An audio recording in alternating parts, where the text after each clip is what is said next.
صبري صبري تيفرج ربي صبري صبري يا ليلي تيفرج ربي صبري صبري Welcome to Focus on the Middle East. My name is Al-Qazzaz and I am your host. Today we have a very interesting fellow from Chicago. His name is Hatem Abudayyeh. He is the Executive Director of the Arab American Action Network. He's here in Sacramento to give a presentation about a very interesting issue related to the FBI and their raiding of many Palestinian houses in Chicago and elsewhere. But also he's attending a conference in the East Bay tomorrow. Welcome to the show. Thank you. How are you doing? Alhamdulillah, I'm doing okay. Yeah. You know, Hatem, before I want to ask you any question about your trip to Sacramento and to the East Bay, I really want to ask you a question about what happened in Egypt. How do you feel? Well, I'll tell you, this is a moment that I think a lot of us probably never expected that we would see. I remember speaking with my parents this morning.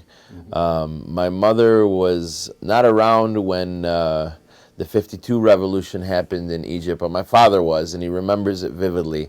And I was teasing him and telling him that, he probably never would have guessed that it would happen again in his lifetime. But, you talk to people of my parents' generation, their contemporaries, and even the folks from my generation, there has never been cause for celebration like this in a long, long time for the Arab world, and it's an incredible phenomenon. Mm-hmm. I thought I was expected, honestly, the revolution in Egypt, but I couldn't time it when it's going to happen because all the conditions which lead to a revolution or uprising is there. The standard of living is down. The unemployment is very high. Population is going up. 3-4 million Egyptians living in Cairo under the poverty. So the condition for uprising is there. But I was surprised the way it happened and the shortness. It took only 18 days. That's right. That's amazing. That's a real moment in the history of mankind and womankind. And one of the conditions that was there was the state repression as well. Of course. And that's definitely one of the conditions for a revolution too, which is relates to what we're going to be talking about today. But I do think that it's important to also acknowledge the role that the people of Tunisia played. It happened there first, and although we know that Egypt is the mother of the Arab world, and we're very, very proud of our 80 million sisters and brothers there, we have to give a shout out to the Tunisians as well. And I think, like I've said before, I really do believe that this is a game changer. I think that this now Israel has to reflect, and the United States has to reflect, and the other dictators in the other countries of the Arab world are shaking in their boots right now, as you probably can imagine. And this is a great example. I mean, we always were waiting for the leadership of the Egyptians, and we finally got it. And I think there are a lot of happy people in the Arab world tonight, and happy Arabs in the United States. And I think people of conscience, people who care about human rights and dignity and democracy across the world are very happy today. I was able to attend the celebration rally in Sacramento tonight, which was, I went there and I experienced it. It was great. I know there were thousands of people out in Chicago and San Francisco and New York and other cities, and it's an exciting time. And I hope that it continues to permeate throughout the Arab world, and that, excuse me, and that, we see changes in the other dictatorships as well. I agree with you. Definitely the Tunisian revolution is the spark for the Egyptian revolution. And I think the Egyptian revolution are all very proud of it. And today, for the first time, I raised my head and I said, I'm proud to be an Arab American.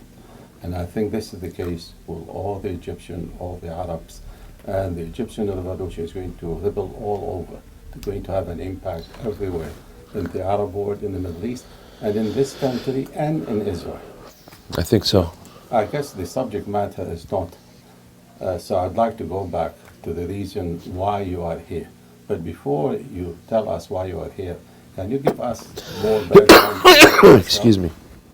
My mother was the local president of the Union of Palestinian Women's Association for a number of years in Chicago. My father was the co-founder of the Arab Community Center. I studied at UCLA here in California, and I studied English and biology. Biology because, like a lot of other Arab Americans, was pushed into the medical direction, but that didn't take for me. And then when I went back to Chicago, I did a little substitute teaching. I coached high school basketball and baseball for a few years until I got reconnected to my roots and to my activist background and took the job at the AAAN.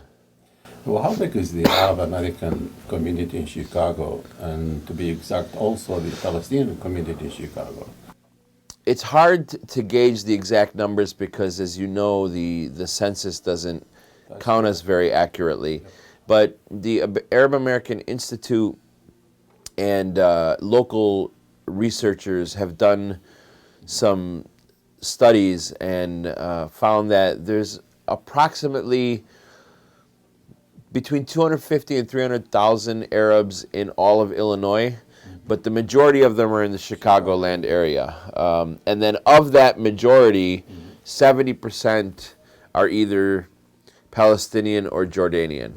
So we think that there's probably between 150 and 180,000 Palestinians in the Chicagoland area. And there have been the study of many PhD and a master thesis, like the one by Louis Kanker about the Palestinian in Chicago. And if I remember, there's another guy by the name Zaghloul. He's a Jordanian. He wrote also another thesis on the Palestinian Arab in Chicago. And probably there are many, many other MA theses and PhD, which I'm not aware of. I think so. I think there's been a lot of writing about Detroit's Arab community, which is older than Chicago's, and the Syrians and the Lebanese to the turn of the 20th century. But when you talk about studying the Palestinian community, I'm sure that a lot of those have been of Chicago's Palestinian community, not only because it's the largest number, but I think because historically it's been sort of the main hub for Palestinian activism. It's kind of the center of the Palestinian activist world. I mean, my friends in New York and San Francisco might beg to differ, but a lot of institutions, Palestinian organizations and institutions that are in Chicago for many, many years, and even today, I think we probably have the most Palestinian organizations in the country that are in Chicago. I just remember my teacher who taught me sociology in Baghdad. He got his degree from Chicago, and he wrote a thesis about the Palestinian and the Lebanese in Chicago in the early 50s. Wow. So you can imagine how many theses has written about this subject since then. That's right. It's a wonderful subject. But I assume you agree with me, probably the leading expert on the Palestinian community in Chicago is Louise Kanker now.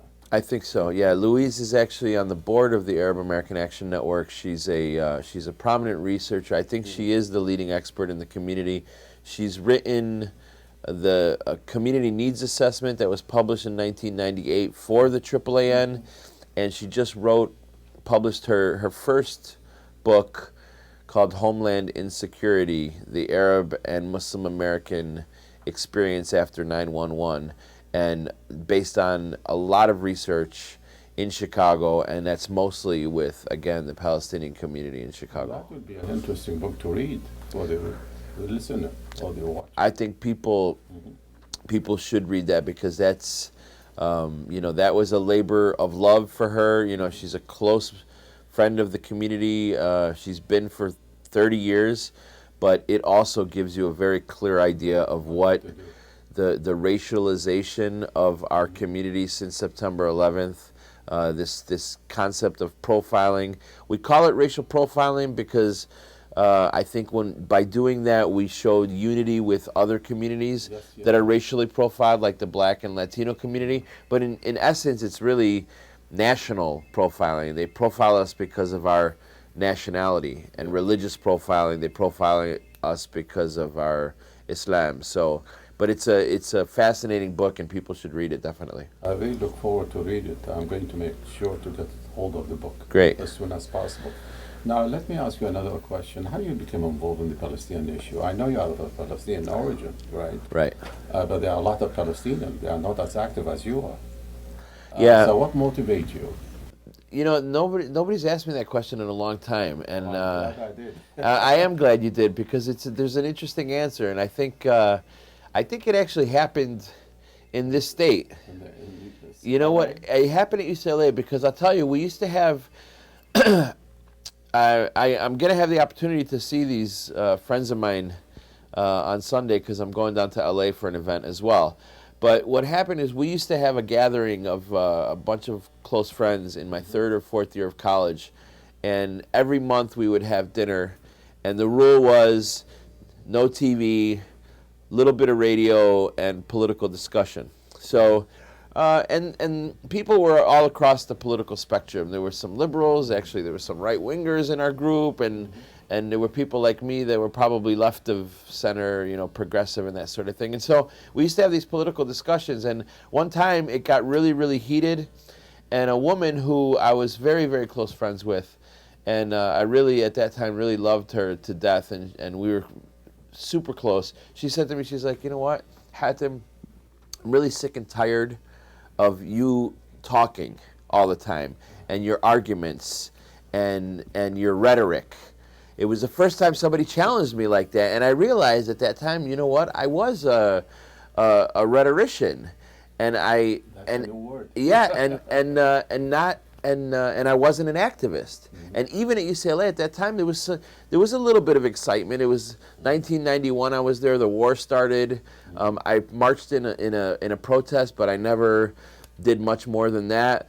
Also, the Chicano Studies program in California, of all places, was getting shut down, and the students took over the administration building, and I sat in that admin building overnight one day, but then I never got reactivated into the community. And that was right around the time when she challenged me like that, where I felt like, you know, it can't just be talking, you know. And then I remember growing up and seeing all these people in my parents' house, leaders in the Arab community and the Palestinian community of Chicago. They were always talking too, but they were also organizing their community, and they were organizing support committees, and the women were organizing the women, and the students were organizing the students, and the youth were organizing the youth. And that's when it kind of clicked with me. And a few years later is when I went down to the southwest side of Chicago and reintroduced myself to the center where I grew up, essentially. I mean, I had been going to that Arab Community Center for many, many years, and then, 15 years later, I go there and I get a job. Good. But when you went back to Chicago, this is before the LA-8, right? No, it was after. So the LA-8 affected them probably. Yes, yes. So talk about it a little bit. Yeah, the LA-8 is probably the most famous of the political repression cases against the Palestinian community specifically. In 1987, 7 Palestinians, immigrants, in Los Angeles, and 1 Kenyan woman who was an organizer as well, the wife of one of the of Khadr Hamidi down in LA. They were raided and arrested by the immigration authorities and placed in deportation proceedings. And they essentially were arrested for distributing literature. They were all Palestinian students. They were all organizers, and they were distributing literature on their campuses and in their communities to the Palestinian community while they were educating people and organizing people around the liberation of Palestine. And originally they were charged with violating the McCarran-Walter Act, which is an anti-communist law. That was struck down as being unconstitutional, but then Subsequently, the 1996 Anti-Terrorism and Effective Death Penalty Act and then the 2001 Patriot Act as well were both used to continue this deportation proceeding against these 8. 20 years later, 2007, after many court fights, the case went to the Supreme Court once. It went to the Board of Immigration Appeals 4 times. It went to Superior Circuit Court a number of times. Finally, they were the immigration authorities threw out the case. They took them off of deportation proceedings, and the case was finally ended after 20 years. It was dismissed, if I remember. It was the cases were dismissed, correct, and they are now allowed to apply for permanent residency and citizenship. But essentially, 20 years of this hanging over these people's heads, and for no other reason but that they were organizing the Palestinian community and educating the American public about Israeli occupation of Palestinian land.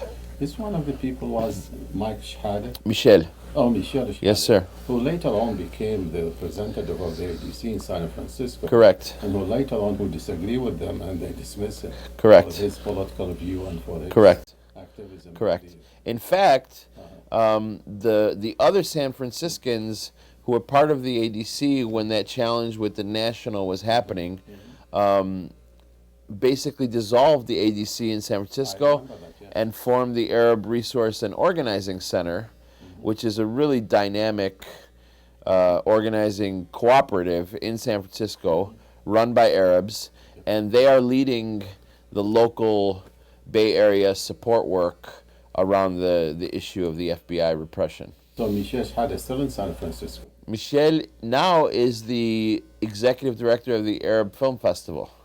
Oh, in San Francisco? In San Francisco, I haven't yes. seen him for a while. I need to call him up and Yeah, say hello. I you met should. him a number of times. Yeah. Michel and Khadr are the 2 of the LA8 that I knew personally.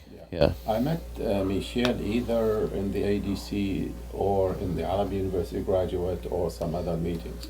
I met him more than once, I remember that. Yeah. And we had a nice chat. Now let's go back to the original subject. Sure. That you are here in Sacramento, in the East Bay, to do what? Well, I am in the East Bay and in Sacramento, and then I will be in Los Angeles, and then back up to Portland, Seattle, and Evergreen State College in Washington, which is where Rachel Corrie went to school, the American woman who was killed in Gaza by the Israelis. I'm doing that because So you are on the West Coast National. it's a West Coast tour, yes. And then after that last day in Olympia, I'm going all the way across the country for a regional conference in New York. But basically, we're here because I'm one of the 14 people that was subpoenaed and my home raided on September 24th of last year. Since then, 9 others have been subpoenaed. 6 additional Palestinians. So out of the 23 now that have been subpoenaed, 7 are Palestinians. And essentially, our assumption is that we're being repressed, attacked by the U.S. government because we are Palestinians, because we are Palestinian support activists and organizers, and because we are trying to educate our sisters and brothers in the United States about the conditions of the Palestinians, the occupation of Palestinian land, and the same reason why the LA8 was repressed and attacked, the same reason why dozens of others, individuals and many organizations have been shut down because they are trying to support their people in Palestine, and that's what we're trying to do. Did you anticipate that raid by the FBI? I think subconsciously, everybody that does the type of work that we do, not just organizers, I think even activists, academics and professors. I think all of us subconsciously are anticipating something like this. But in all honesty, it really, really did take me personally. I don't know about the others. I can't speak for them, but it took me by absolute surprise. Are you at liberty to talk about your personal reaction when you see people invading your house? How it affected you as a person, your children? I assume you have children. I have a daughter. A daughter Yeah. and your wife. And my wife, yeah. I mean, how was your reaction to begin Yeah. with? I mean, all of a sudden, people are in your house. Yeah, you know, because we do this work and because we have a lot of relationships with other progressives who do this kind of work, we had gotten a lot of education about how to deal with law enforcement, know your rights trainings, mostly by people from the National Lawyers Guild. And it is the National Lawyers Guild that has organized the legal defense for us. They've been incredible, and they're an organization that people need to support. But the Know Your Rights trainings gave me an idea, that a clear idea of how to deal with this kind of violation. But it doesn't.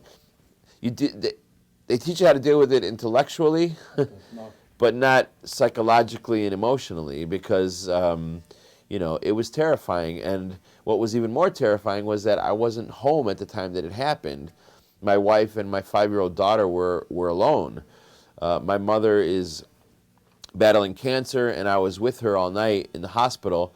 But when I did get home after being awakened by my wife, I could see that my daughter was shaken up, and I grabbed her immediately, took her into her bedroom, and explained to her what was going on, and held her in my arms.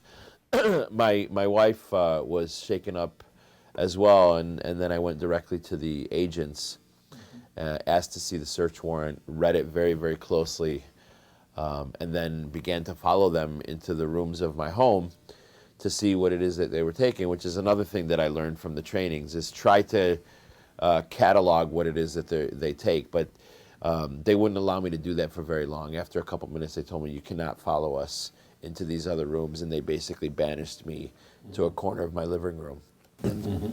Now, what surprised me, they came to your house and they didn't know you were there. I thought by virtue of their profession, they should know everything about you. Right. Yeah. Right, So, right. wasn't the shock for them that they didn't find you? I'm sure they were shocked, but and I don't really know. To this day, I don't know exactly what it is that they said to my wife or what my wife had said to them. But since they had the search warrant, they were gonna come in no matter what. And if she hadn't opened the door, they would have knocked it down. With the search warrant, they have the right to do that.